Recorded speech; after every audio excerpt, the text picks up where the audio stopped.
Thierry Morin, bonjour. Bonjour. Vous êtes le président de Valeo, vous annoncez vos chiffres trimestriels. Ça a été assez mal accueilli en bourse, moins 4% pour l'action. Qu'est-ce qui suscite cette réaction?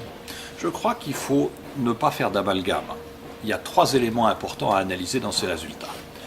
Le premier, le niveau de l'activité. Le niveau de l'activité est en volume de plus 8%. Il apparaît de plus 5%. Toutes choses égales par ailleurs reconstituées, ça fait plus 8%. À l'instant même où nos constructeurs ne se portent pas très bien, ce qui veut dire qu'on a surperformé le marché. C'est le premier point.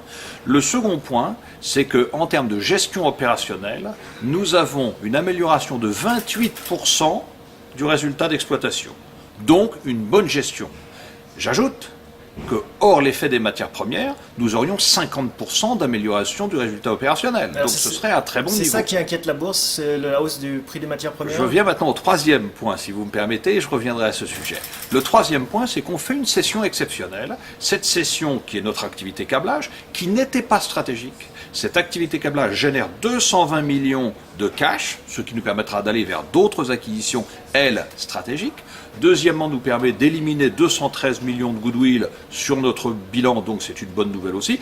Et il se trouve, génère 53 millions, voilà, génère 53 millions de pertes exceptionnelles. Donc il faut bien distinguer entre une perte exceptionnelle qui était parfaitement anticipée sur ce sujet, et puis un gain opérationnel significatif.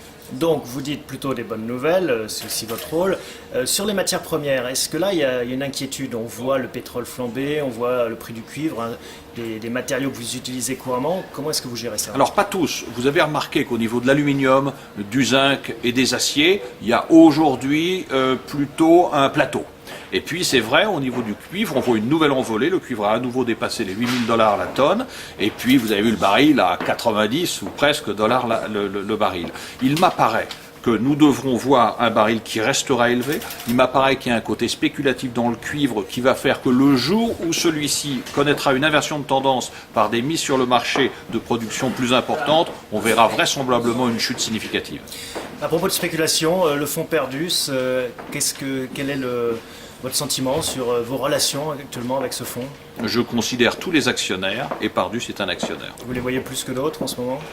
Non. Mais je ne les vois pas moins non plus. C'est un actionnaire et je respecte tous les actionnaires. Et vous êtes ouvert à des idées de rapprochement, d'évolution du capital? On n'a pas évoqué ces sujets. Merci beaucoup Thierry Morin, à bientôt. Merci.